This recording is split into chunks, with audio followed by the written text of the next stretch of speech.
Assalamualaikum, meet me, Miss Iski, and today we are going to study about asking and giving suggestions, meminta dan memberi saran.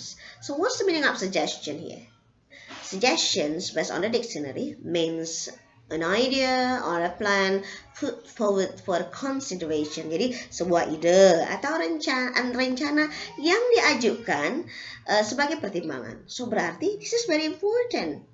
Ya, sangat penting. So you have to know more about that. Kamu harus lebih tahu tentang itu. Now, there are two parts here. Ada dua. First one, asking for suggestions. Okay. Artinya meminta saran. Okay. Now, apa saja yang bisa kita pakai? Ya, ini one. What should I do? Apa yang seharusnya lakukan? Ya, should here adalah mode. Temannya seperti will dengan can. Ya, tapi di bagian ini should-nya bukan lampau. Maksudnya di sini adalah untuk sekarang. Should berarti seharusnya. What should I do? Apa yang seharusnya aku lakukan? Okay. For example, I have a very bad mark in English. Aku punya nilai yang sangat jelek dalam bahasa Inggris. Maka kamu akan minta saran seseorang. What should I do? Apa yang seharusnya aku lakukan? Or you say, I don't have money now. What should I do? Apa yang harus aku lakukan? Or you can say this one. Do you have any ideas? Kamu punya saran? Kamu punya beberapa saran? Ya, okay. You can say, do you have any suggestion for me? Apakah kamu punya beberapa saran untukku? Or you can say, please tell me what should I do? Tolong beritahu aku apa yang seharusnya aku lakukan. Ini juga bisa ya. What do you think I should do? Menurut kamu apa yang aku seharusnya lakukan? Okay.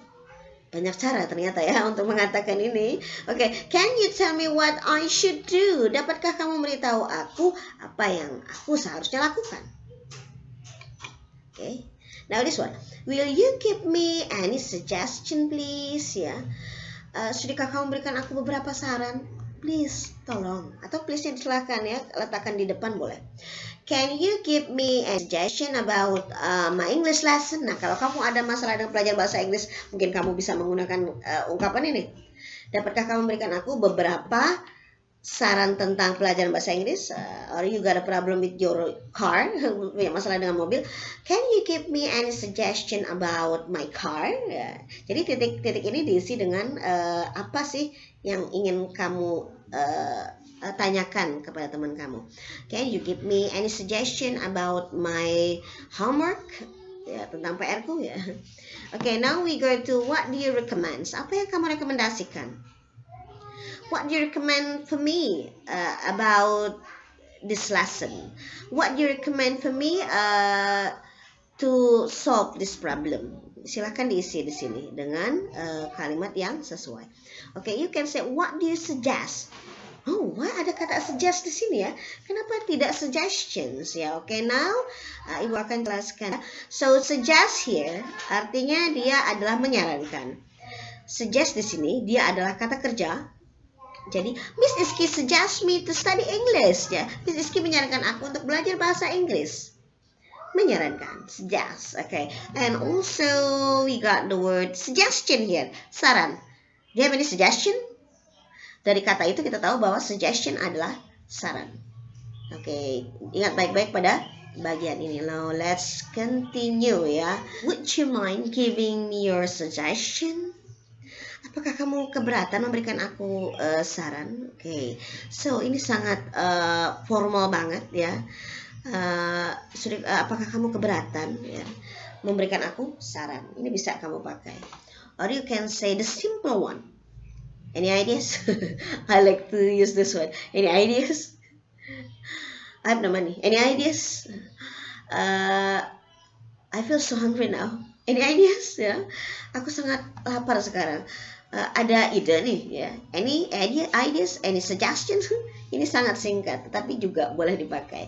Okay, now we go to the next material about giving suggestion. Giving suggestion artinya adalah memberi saran. Okay, ekspresi apa saja yang bisa kita pakai? Nah, there are many di sini. Ada banyak sebenarnya. Coba kita lihat semua ya. Oke. We go to this one. You should. Di sini ada to, ya. Ada should dengan ought to, ada had better. Mereka adalah model, ya, kata bantu. Nah, ingat baik-baik, should dengan ought to and had better ini harus diikuti oleh verb one. Apa itu verb one? Verb one adalah kata kerja pertama. Jadi nggak boleh pakai i, nggak boleh pakai id. You should study harder. Kamu seharusnya belajar lebih giat. Atau kamu seharusnya bekerja. You should work. Jadi sesudah should, sesudah ought to. Harus verb one. And you may use this one. You ought to take a rest. Kamu seharusnya beristirahat. You ought to clean the room. Kamu seharusnya membersihkan ruangan tersebut. Oke, atau kamu memakai yang ini. I like this one. You had better come to the party. Kamu lebih baik pergi ke pesta tersebut. Atau you can say study harder lagi di sini. You had better study harder. Kamu lebih baik, ya, lebih baik maksudnya sih. Lebih baik belajar lebih giat. Had better. You had better. Okay. You had better listen my explanations because it will be useful for you. Ya. Okay, next. Maybe you should. Oke, so apa bedanya dengan yang di atas ya? Dengan penambahan maybe, berarti orang tersebut ya memikirkan ada beberapa kemungkinan ya. Maybe you should. Mungkin kamu seharusnya study harder. Maybe you should clean the room. Why? Because your room is very dirty. Ini bisa dipakai maybe you should ya. Or you can add I think. Aku pikir kamu seharusnya. I think you should study harder. Aku pikir kamu seharusnya belajar lebih giat. Oke, silakan ditambahkan titik-titik ini dengan verb one ya. Oke, you need to write down the material. Nah, untuk need to ini kata kerja, tapi dia juga bisa dipakai untuk memberikan saran. Kamu perlu menulis bahan ini deh kayaknya ya. You need to write down the material. Kamu perlu belajar lebih giat. You need to study harder. Sama aja di sini. Sesudah need to gunakanlah verb one. Okay, now my suggestion for you, my students there, you need to write down this material. Seriously, kamu perlu mencatat materi yang ada ini ya. Okay, now let's go to the next. Nah, sometimes kamu talk directly ya, ngomong dengan langsung saja to the point. Let's study. Let's study. Jadi let's ini singkatan dari let us, bukan let is ya. Let us tuh ayo kita. Let's study. Ayo kita belajar. Let's go to the taman. Nggak ada yang dikerjakan, ngapain ya? Oh, let's go to the taman. Okay, now we go to the next. Nah, ini suggest yang menggunakan kata kerja suggest. I suggest you. Nah, sesudah kalau ada to di sini, ingat baik-baik harus menggunakan kata kerja pertama. I suggest you to observe the object. Aku sarankan kamu untuk mengamati objek tersebut. Or you can say I suggest that. Nah, sesudah that. Jadi kita tahu kalau di sini ada bisinya bisa dengan noun clause ya. I suggest that you buy a new car. Aku sarankan bahwa kamu membeli sebuah mobil baru. Silahkan diganti yang berwarna ini. I recommend you to read this novel. Aku merekomendasikan kamu untuk membaca novel ini. I recommend you to study harder. I recommend you to watch my video. I recommend you to write down this material because this is very important. Okay, now we go to the next. How if we? Nah, ini adalah pertanyaan interrogative form ya, pertanyaan dalam bentuk interrogative. Kenapa bertanya? Yes, walaupun dia bertanya, tapi menyarankan hal tersebut. Coba kita lihat. Sesudah we, ingat kita memerlukan kata kerja pertama. How if we decorate this classroom? Bagaimana kalau kita mendekorasi ruangan kelas ini? Atau saya menggunakan study harder tadi. How if we study harder? Bertanya, tapi kita tahu yang ngomong itu mengusulkan belajar dengan giat. Oke, kalau yang tadi decorate, dia bertanya, tapi di pikirannya dia menyarankan kalian untuk dekorasi ruang kelas. Ya, oke, next. How about and what about? Oke, ini agak berbeda bentuknya. Lihat baik-baik, ada about, di sini ada about. Jadi how about dengan what about-nya artinya bagaimana dengan ya. Kalian bisa mengisi di belakang ini dengan kata benda. Misalnya saja ada banyak makanan, kamu ditanya, "Hey, kamu ada saran? Apa yang seharusnya kita pilih?" "Hey, how about pizza?" Orang kata, "How about gado-gado?" Ya, jadi gado-gado, pizza itu adalah kata benda. Atau kamu bisa menggunakan dengan bentuk playing dengan cleaning ini. Apakah ini verb ing kata kerja? No. Ini adalah yang disebut dengan gerund. Gerund adalah, apa itu gerund? Kata kerja ing. Oke, saya tuliskan di sini dulu. Gerund adalah